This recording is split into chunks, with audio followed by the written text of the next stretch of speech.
dipimpin untuk mulai doanya. Salah satu.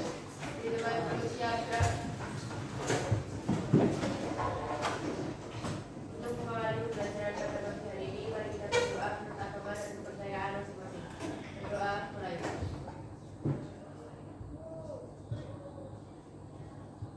Doa selesai. Oke, selamat pagi semuanya. Bagaimana kabarnya hari ini? Alhamdulillah. Jadi untuk materi pada hari ini itu nanti kan kemarin kalian sudah mempelajari tentang dioda. Nanti akan sedikit mengulang tentang dioda. Nanti lalu akan dilanjutkan materi tentang komponen optik dalam LED dan elektronika. Betul ya? Nah, sebelumnya saya mau presensi dulu. Aditya Gura Prasija Prapomo.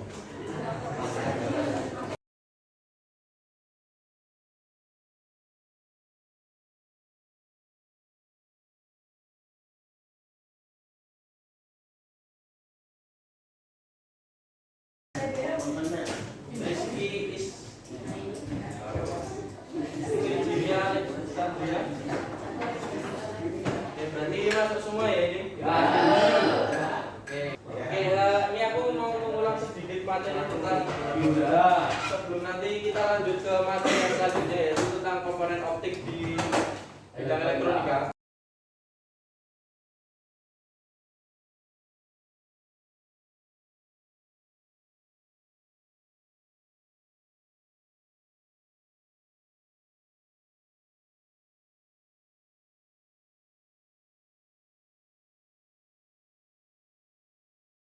Dioda zener, makanya di sini biasanya dipakai untuk regulator fixed voltage atau pengatur tegangan tetap.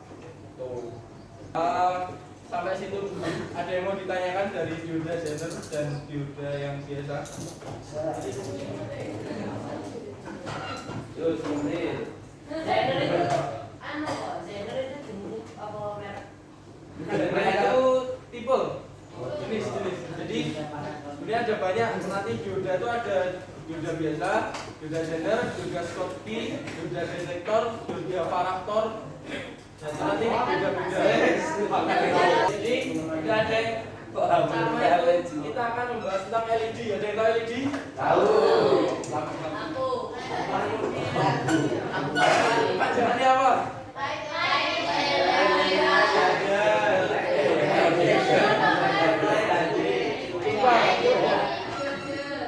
Jadi LED ini adalah light emitting dioda. Untuk penjelasannya adalah dioda yang di dalam junction diaduk dengan fosfor, maka bila dialiri arus akan menghasilkan cahaya. Jadi sebenarnya dioda LED ini adalah dioda yang bisa memancarkan sinar ketika dialiri listrik. Nah, simbolnya kan sama kok seperti dioda. Ya, cuman ada tambahan.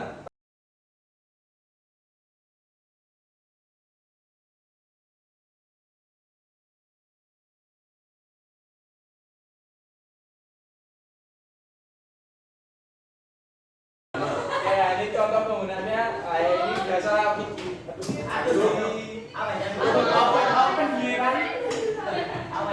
Di jalan ya salah. ya di jalan juga banyak. Nah,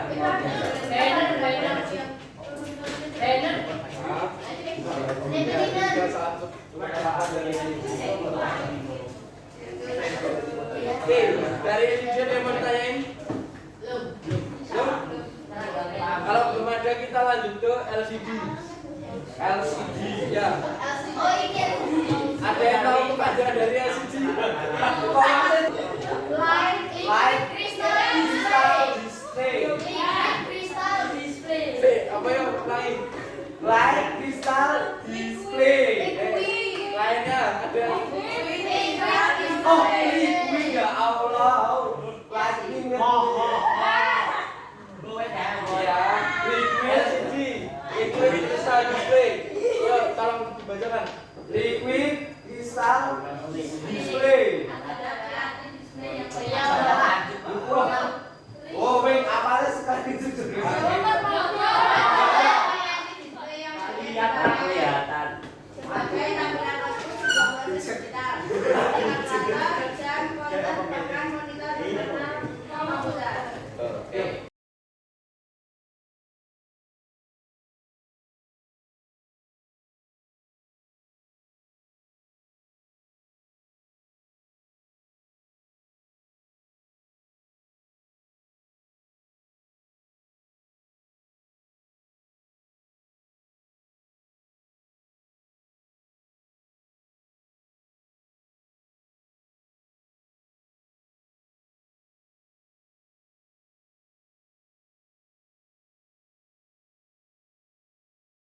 Oke, jadi ada yang mau ditanyain? Ya.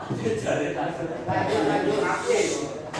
Oke, kalau nggak ada, lanjut ke solar cell atau panel surya atau fotovoltaik panel. Kita tolong dibacakan dulu ya. Nah, itu tolong dibacakan dari sini sampai sini aja. Saya. Solar cell atau solar system adalah fotovoltaik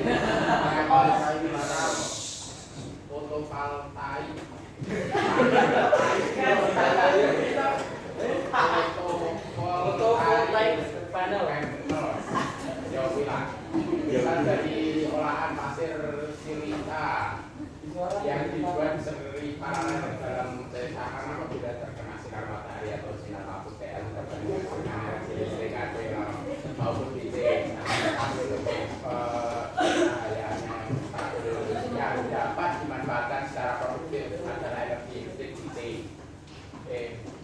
Jadi kita selanjutnya akan membahas tentang solar cell atau panel surya. Ada yang tahu panel surya? Tahu. Buat apa?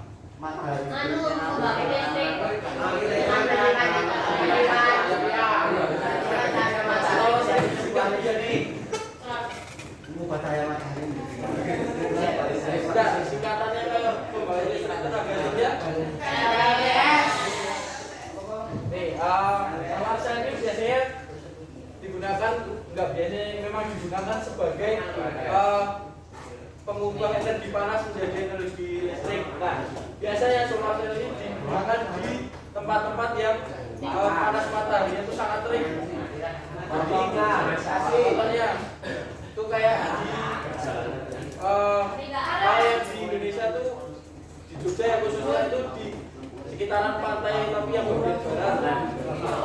Itu untuk listrik ke tambak udang, tambak ikan. Nah itu kan daripada dia menggunakan diesel yang dulu bahan bakar apalagi BBM naik kan. Nah itu kan mending dia menggunakan solar cell ini hanya memanfaatkan sinar matahari. Nah jadi dari solar cell ini atau panel surya ini dia akan menyerap panas matahari yang nantinya akan disimpan dalam apa ya, dalam sebuah disebutnya kayak baterai atau aki atau baterai yang nantinya itu bisa menghasilkan listrik AC atau DC tergantung nanti kegunaannya kita. Nah nanti kalau misalkan kita mau listrik AC itu nanti biasanya ada alatnya dulu untuk dikonversikan menjadi listrik AC dari DC ke AC atau sebaliknya. Tuh. Nah, ada yang tahu lampu TL? Coba searching pada lampu TL begini. Atau biasa kita sebut lampu neon. Ini ya, lampu TL itu kayak gini. Ya, ada yang mau baca lagi? Oke, kita tulis. Dalam aplikasinya ini sangat baik sebagai pembangkit listrik ramah lingkungan, khususnya di daerah tropis yang hampir sepanjang tahun ada sinar matahari. Sinar matahari yang diubah ke dalam energi listrik oleh solar system selanjutnya disimpan dalam akumulator dengan melalui regulator dan dengan kabel sesuai kebutuhan. Oleh karena energinya telah disimpan ke dalam akumulator, walaupun sinar matahari dapat bersinar ketika malam, siang, cuaca mendung, maka energi dari akumulator tadi yang dipakai sebagai sumber energi dan usia peralatan listrik lebih awet. Oke, terima kasih. Sama-sama. Oke, jadi ini kan kalau tadi disebutkan ya, ketika matahari, walaupun sinar matahari tidak bersinar ketika malam atau siang cuaca mendung, energinya itu tetap bisa kita manfaatkan. Karena apa? Karena kita sudah menyimpan terlebih dahulu energi panas di hari-hari sebelumnya. Kayak misalkan sekarang panas, ya, kita pasang solar cell di depan situ.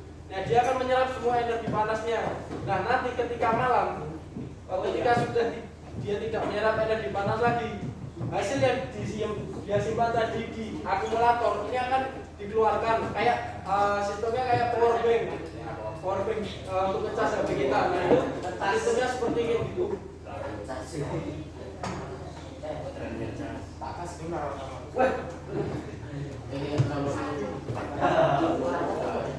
Nah ini juga disebutkan ya kalau bagi pembangkit listrik yang ramah lingkungan. Kenapa bisa ramah lingkungan? Karena tidak menggunakan kimia. Ramah lingkungan itu memanfaatkan. Terus yang lain? Memanfaatkan lingkungan kita. Alternatif. Terus orang bayar listrik. contoh karena gratis. Kenapa disebut energi pembangkit listrik yang ramah lingkungan? Karena kan sinar matahari itu maksudnya energi yang tidak bisa habis kan? Maksudnya yang bisa habis tapi dalam jangka waktu yang sangat lama. Umur dari matahari kan udah berjuta-juta tahun. Nah jadi kan kalau misalkan kalian tahu nggak kalau listrik kita yang kita pakai ini itu sebenarnya itu pakai batu bara. Nah, dari batu bara itu nanti dibakar. Nah, dari pembakarannya itu kan nanti akan menimbulkan polusi. Makanya itu yang disebut dengan tidak ramah lingkungannya itu. Berarti bakar batu bara itu gimana? Kalian pernah ke Bali? Ya, Naik jalur darat?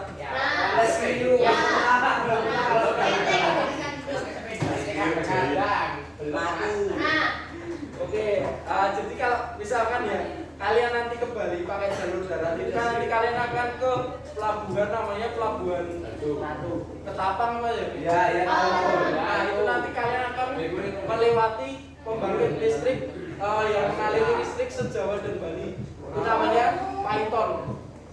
Nah itu nanti di situ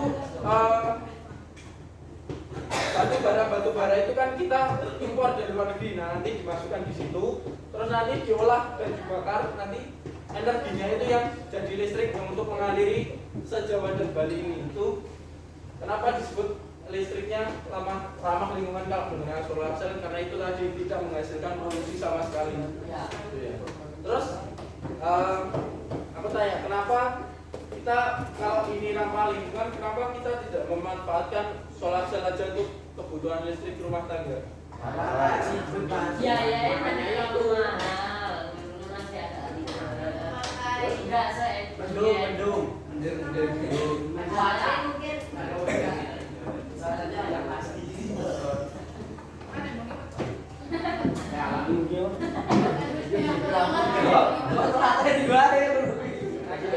Jawabannya tuh sangat mudah, karena mahal biayanya. Dari solar cellnya mahal, akumulatornya mahal, regulatornya mahal, terus alat konverternya dari pengubah listrik itu juga mahal. Makanya masih belum banyak yang menggunakan solar cell ini dalam kehidupan berumah tangga. Berarti kalau yang di jalan-jalan itu berarti solar cell Mas. Itu solar cell. Ya, Cuman kan biayanya siapa? Pemerintah. Negara loh, bukan orang itu. Perorangan yang tapi kasihnya di rumah. Nah, ini adalah contoh solar cell itu kayak gini ya. Udah pada tahu kan? Kenapa solar cell itu dipasangnya miring? Apanya?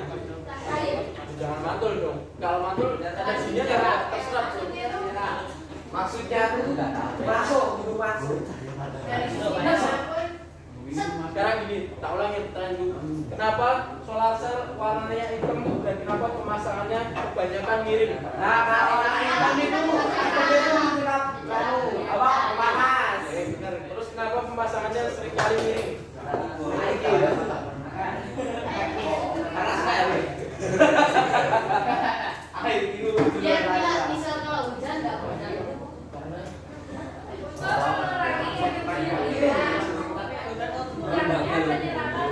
Hebat malah ngegame. Kurangnya radiasi matahari.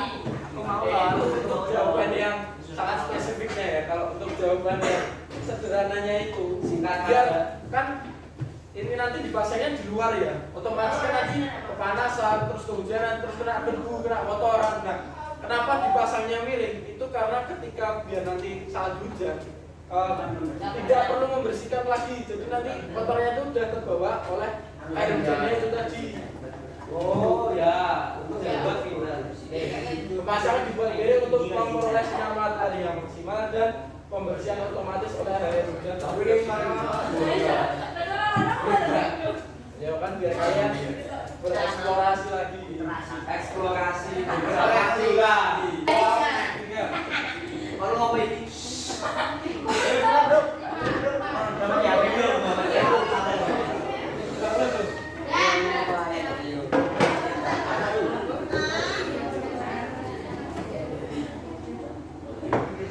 Ini ya peringkat-peringkatnya nanti bisa dilihat di sini ya.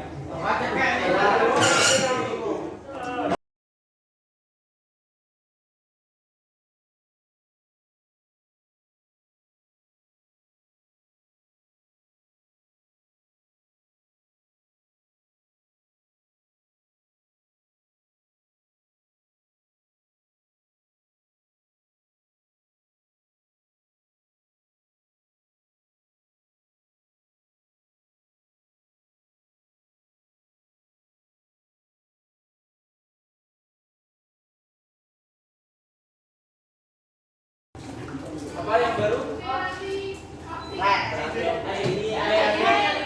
Dari piramida optik ada yang bisa menyimpulkan bahwa piramida optik itu apa aja, kegunaannya apa aja? Ya, berhubungan dengan elektronika ya. Ya contohnya apa aja piramida optik yang tadi? Tadi ada LED, Oke, LCD, ya, LTE,